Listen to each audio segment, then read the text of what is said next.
ये दुर्भाग्य की बात है कि विष्णुदेव साय जी खुद आदिवासी है और इस 2300 पोस्ट में 1600 पोस्ट आदिवासी का है, फिर भी हम दर दर का ठोकर खा रहे हैं। मनोबल हम लोग का टूटेगा नहीं सर। हम लोग का सरकार जितने हमारे आंदोलन को दबाने का प्रयास कर रहे हैं, हमारा मनोबल उतना ही बढ़ रहा है, क्योंकि हम सत्य हैं, हम सही हैं। हमने हाई कोर्ट सुप्रीम कोर्ट से अपना अधिकार प्राप्त किया है। 24 दिसंबर 2025 ये आमरण अनशन पर बैठे हुए हैं। जब तक नहीं मिलेगी तब तक हम लोग डटे रहेंगे। मैं सरकार को ये बोलना चाहता हूँ कि इस प्रकार से अपने ही राज्य के बेटे बेटियों के साथ में, युवाओं के साथ में खेल करना, उनके भविष्य के साथ खेलना बंद करे।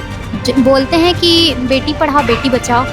पूरे छत्तीसगढ़ की बेटियां पढ़ी लिखी और शिक्षक बनने लायक भावी शिक्षक हैं। हम लोग यहाँ बैठे हैं तो उन लोग कहाँ से बेटी पढ़ाओ और बेटी बचाओ का नारा। छत्तीसगढ़ में डीएड अभ्यर्थियों को आंदोलन करते 6 महीने से ज़्यादा का समय हो चुका है। 166 दिन बीत चुके हैं, लेकिन अब तक इनकी मांगों पर कोई ध्यान नहीं दिया गया है। आज 6 महीने बाद पहली बार राज्यसभा सांसद संजय सिंह इनको समर्थन देने पहुंचे हुए थे। आम आदमी पार्टी के वो नेता है जो समर्थन देने पहुंचते हैं और एक ही बात कहते हैं कि आंदोलन में आप डटे रहिए। फिलहाल मैं इस पूरे मुद्दे को राज्यसभा में उठाने का प्रयास करूंगा, लोकसभा में उठाने का प्रयास करूंगा, जिसके बाद ये तमाम डीएड के अभ्यर्थी अभी भी यहाँ पर तैनात हैं और अपनी मांगों को लेकर यहाँ पर डटे हुए, जिनका एक ही चीज़ कहना है कि हाई कोर्ट के आदेश को पालन करने के लिए 6 महीने से ज़्यादा समय लग गया है। आखिर हाई कोर्ट के आदेश को पालन कब किया जाएगा और इस पर क्यों ध्यान नहीं दिया जा रहा है? सीधा चर्चा करते हैं। भैया, हाई कोर्ट के आदेश को अब तक पालन नहीं किया गया है। संविधान का सम्मान करें आप बोल रहे थे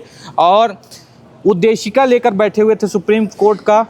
तमाम बातों को लेकर बताइएगा। संविधान को उद्देशिका लेकर बैठे हुए थे, आज आपको समर्थन मिला है, पहली बार समर्थन मिला है, क्या कहेंगे? जी, हम लोग हाई कोर्ट सुप्रीम कोर्ट से जीते हुए डीएड पीड़ित अभ्यर्थी है और आज आम आदमी पार्टी के सांसद संजय सिंह हमारे डीएड अभ्यर्थी के समर्थन के लिए आए थे। और मैं सरकार से ये पूछना चाहूँगा कि हाई कोर्ट और सुप्रीम कोर्ट के से बड़ी हो गई है सरकार, तभी तो इतने दिन से नियुक्ति नहीं दे पा रही है।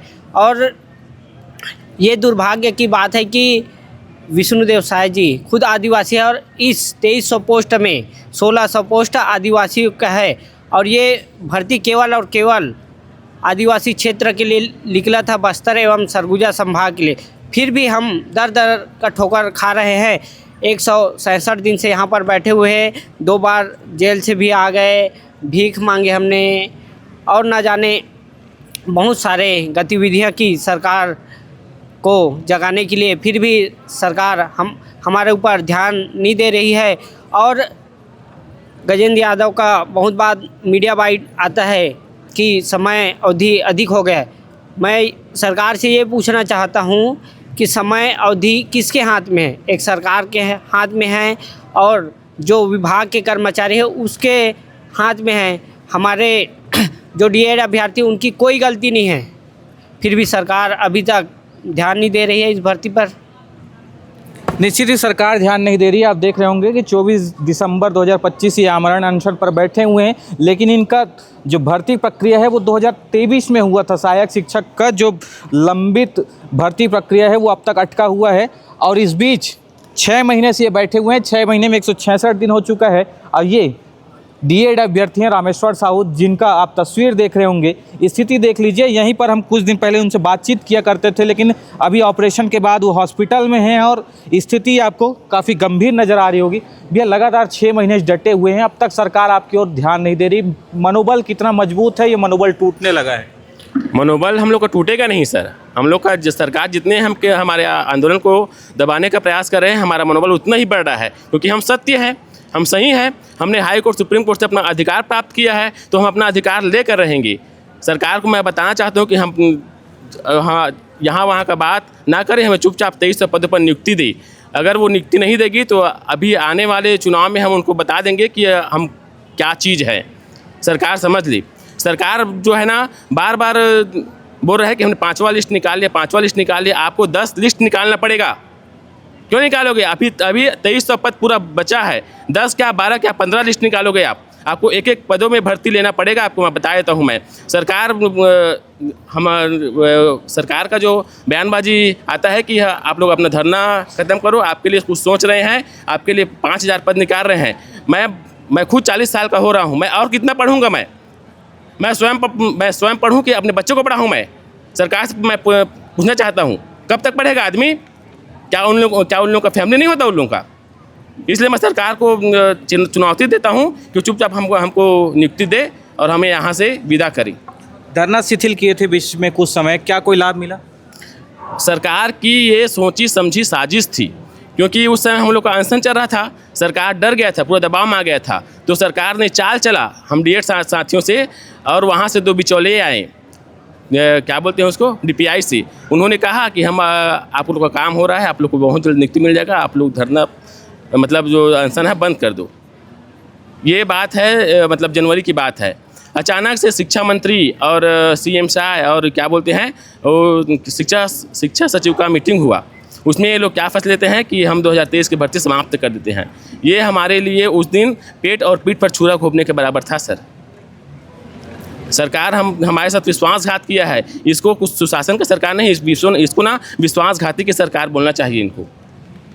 निश्चित ही सरकार से अब तक कोई आश्वासन नहीं मिला है सही तरीके से, जिसको लेकर काफ़ी नाराज़ हैं, लगातार डटे हुए हैं, मनोबल भी मजबूत है। आगे कब तक मांग पूरा होगा, कितना उम्मीद है? देखिए, हम तो शपथ पत्र पर साइन करके बैठे हुए हैं कि या तो हमको यहाँ से नियुक्ति मिलेगी या तो हमारी मृत्यु होगी।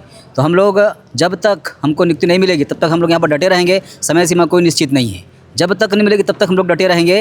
मैं सरकार को ये बोलना चाहता हूँ कि इस प्रकार से अपने ही राज्य के बेटे बेटियों के साथ में, युवाओं के साथ में खेल करना, उनके भविष्य के साथ खेलना बंद करे, है ना। बोलते हैं कि हमने बनाया है, हम ही संवारेंगे।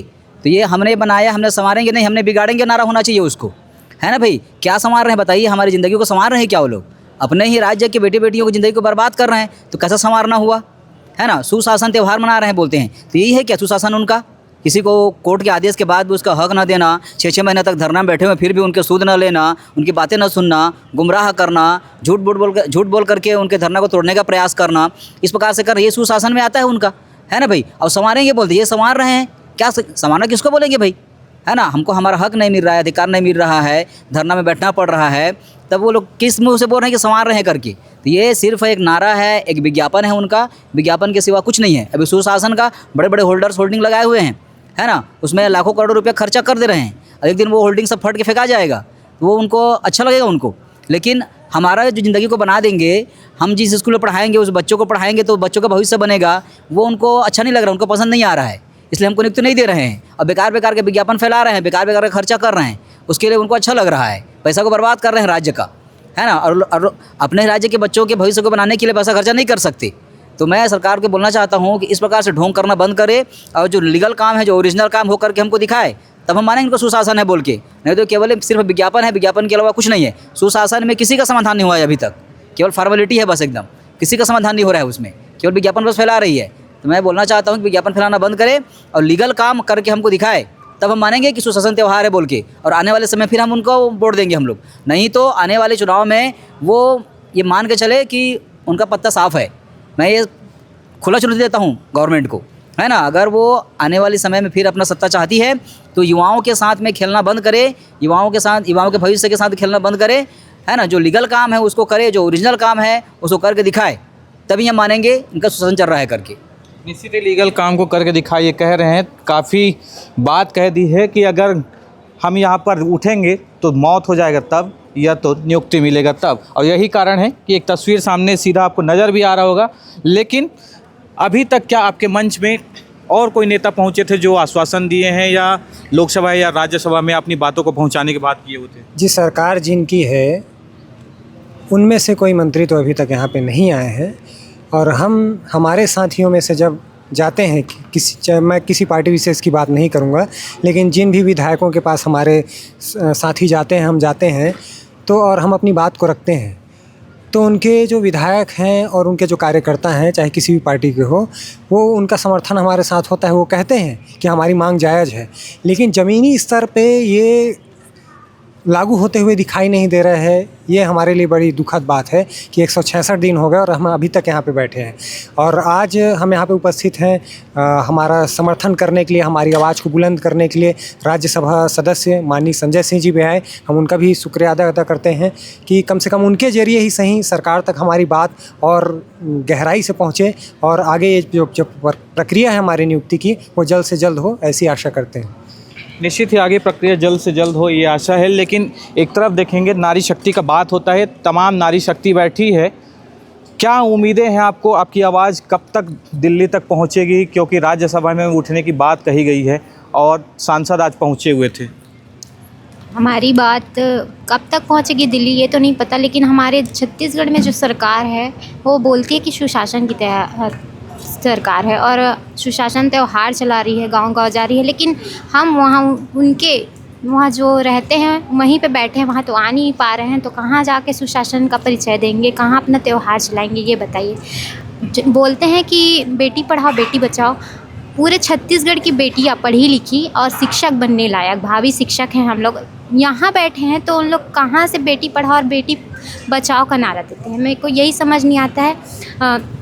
जब तक हमारे छत्तीसगढ़ की सरकार हमारे लिए कुछ कदम नहीं उठाएगी तो हम दिल्ली सरकार के पास भी जाकर क्या करेंगे? हमारे लिए तो इनको बनाया गया है ना, हमने तो इनको देखकर वोट दिया था।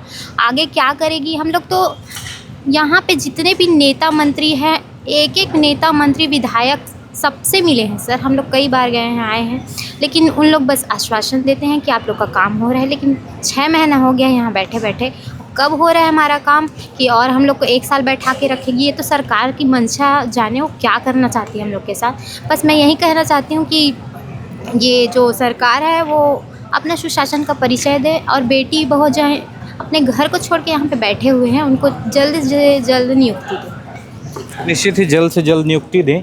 आगे क्या उम्मीदें हैं? तमाम लोग बैठे हैं, मांग पूरा नहीं होता है तो आगे आप लोग कब तक डटे रहेंगे? क्या उम्मीद है?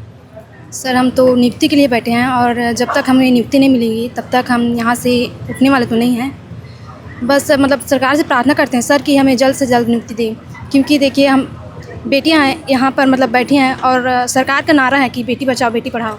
ये अगर ना हमें नियुक्ति नहीं मिलता ना तो ये जो नारा लगा ना उसका कोई सार्थक अर्थ नहीं निकलता, ये सिर्फ दिखावा के लिए बोल रहे हैं सरकार। निश्चित ही तमाम नारे लगाए जाते हैं, तमाम वादे किए जाते हैं, तमाम बातें की जाती है, लेकिन जब आप धरातल में पहुंचते हैं, धरना स्थल में पहुंचते हैं तो ये सब वादे नारे झूठे साबित होते हैं। और उसी को लेकर काफ़ी आक्रोश भी है, क्योंकि 6 महीने बीत चुके हैं, 166 दिन बीत चुका है, लेकिन अब तक मांगों पर कोई सुनवाई नहीं हुआ है। और इस तरीके की तस्वीर आती है जो अपने आप में शर्मनाक है। और बड़ी बात अब कही जा रही है कि यदि मांग पूरा नहीं होता तो इसका सीधा रिजल्ट चुनाव के टाइम देखने को मिलेगा। चुनाव के समय में ये सरकार को हम बदलने में पूरा पुरजोर अपना जो ताकत है वो दिखाएंगे। ये पूरी बात DED अभ्यर्थियों द्वारा कहा जा रहा है, लेकिन देखने वाली बात यह है कि इनकी मांगे पर सरकार कितनी गंभीर रूप से ध्यान देती है और कब तक मांग पूरा होता है। इस खबर पर बने रहिए। देखिए, अगर ये सड़क पे कोई आंदोलन यहाँ से निकाल के करते हैं उसमें हमारे कार्यकर्ता इनके साथ शामिल होंगे। नंबर 2, संसद का सत्र 20 जुलाई से शुरू होने वाला है, उसके लिए मैंने यहाँ पे बोला है। संसद के सत्र के दौरान भी मैं इन लोगों की बात उठाऊंगा वहाँ मजबूती से। और अगर सुप्रीम कोर्ट और हाई कोर्ट दोनों का आदेश इनके पक्ष में है तो उसके बाद भी सरकार नहीं सुन रही है तो ये सीधे सीधे तानाशाही है इन लोगों के साथ। मैं मांग करूंगा कि इसमें जो हमारे सभापति महोदय वो हस्तक्षेप करें। उपराष्ट्रपति महोदय को भी लिख के दूंगा इनके बारे में।